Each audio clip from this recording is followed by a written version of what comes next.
કોઈ ઉતરતા નથી. એ પોતપોતાની રીતના મહેનત કરે.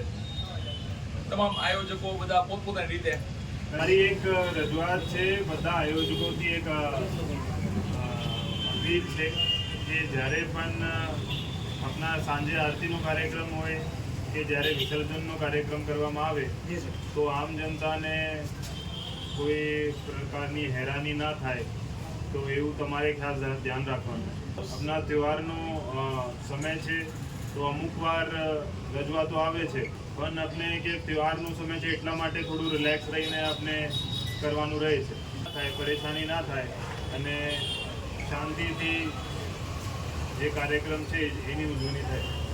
આમ તો આપણા હું 5-6 મહિનાથી અહીંયા છું, 6 મહિના બરાબર લગભગ થઈ ગયા છે. તો આજ સુધી કોઈ એવા કોઈ તહેવારના લગતા કોઈ પણ પ્રકારનો બનાવ કે ઘર્ષણ નહીં થયું છે.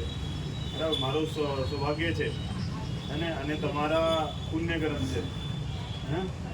જનતાનો આપની આગેવાનોના જવાબદારી જે તમે લીધી અને જેટલા પણ આપણા ચૂંટણીનો કાર્યક્રમ હોય કે કોઈ પણ જાતનો તહેવાર હોય તો તમામ શાંતિથી બધું પતી ગયું છે.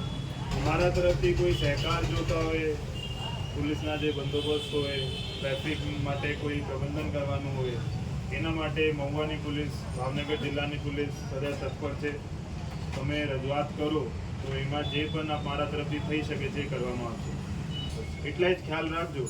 અને આયોજકો તરીકે એક આયોજક જે હોય છે એ લીડર હોય છે, બરાબર. એના જે ટેન્ટમાં જે આપણા ગણપતિમાં જે લોકો જોડાયેલા છે એના સાથે આ બધાના એક જવાબદારી હોય છે એની, તે તમામ જે કાર્યક્રમ છે શાંતિથી થાય, કોઈને કોઈ પણ પ્રકારની પરેશાની હેરાની ના થાય, તો એ તમારી જવાબદારી હોય છે. તો તમને ઈશારા આપું છું, એવા ફરીથી ના થાય કોઈ પણ જગ્યા તો ધ્યાન રાખજો. હા, જુજરભાઈ ઉભા થાવ. જુજરભાઈ કયો. સાહેબ, અમારું સવારે 9 થી 10:30 સુધીમાં કમ્પ્લીટ થઈ જાય છે પ્રોસેસ. 16 તારીખે સવારે કાલે પૂરું થઈ જશે. બરાબર. 9 થી 10:30 વગરમાં 1.5 કલાક સર્વિસ પૂરું થઈ જાય. બરાબર. તો જુલુસ ક્યાંથી ક્યાં રહેશે? અમારે મસ્જિદેથી બારકોટો જાપે, ત્યાંથી સોની બજાર થઈ સંગરિયા બજારથી ને અમારી મસ્જિદ. બરાબર. અને 2000 જેટલા માણસો રહેશે. બરાબર. તો તમારા તરફથી કોઈ સ્વયંસેવકો વોલેન્ટિયર્સ રહેશે? સ્વયંસેવકો અમારા હોય છે.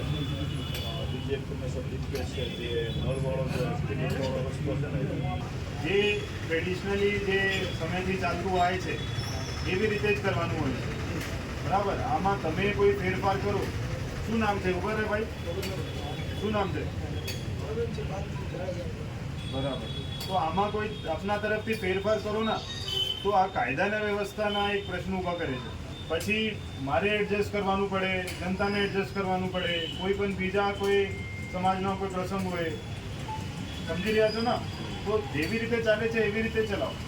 આ વખતે આપણે ધ્યાનમાં મોડું આવ્યું હતું, પણ નેક્સ્ટ યરથી તમારે વ્યવસ્થિત જગા જોઈને એવી રીતે ગોઠવજો જે આપણા ઉજવણી કરવાની છે એકદમ ઉલ્લાસથી કરો, કોઈ વાંધો નથી.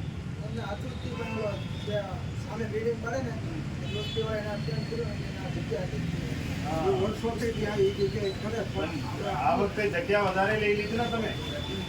આ વખતે તમે જગ્યા વધારે લઈ લીધી, પહેલા નાનો હતો, બરાબર ને?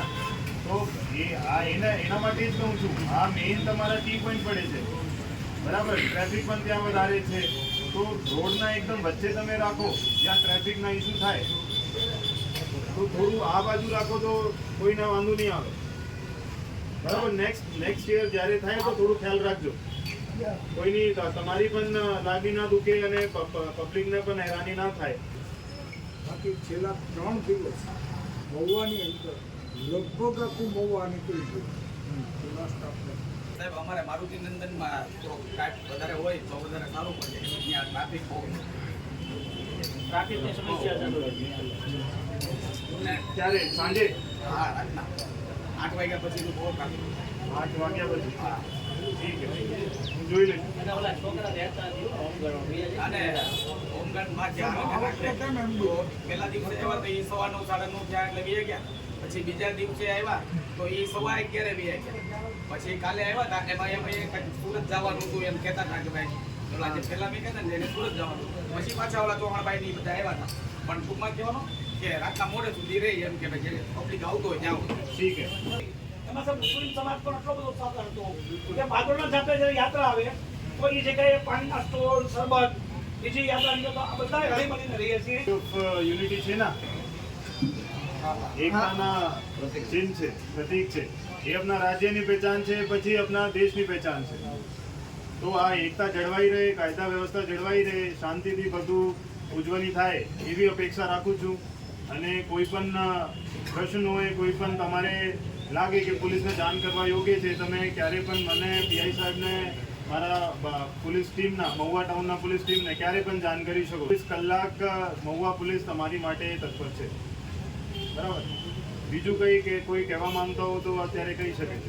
હું અંશુલ જૈન, એએસપી મહુવાની તમામ જનતાને અપીલ કરું છું કે આગામી 16 અને 17 તારીખે જે ઈદ એ મિલાદ અને ગણપતિ વિસર્જનનો તહેવાર છે, આમાં તમામ જનતા સામાજિક એકતાના દાખલા આપીને શાંતિથી ઉજવણી કરે અને જે કાયદાની વ્યવસ્થા આપણા વિસ્તારમાં જળવાઈ રહે એવી અપેક્ષા રાખું છું.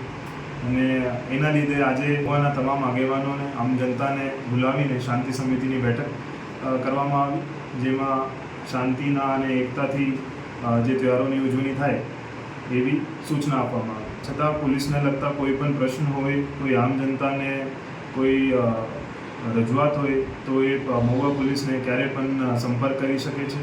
મહુવા પોલીસ મહુવાની જનતા માટે 24 કલાક સેવામાં તત્પર છે. જય હિન્દ.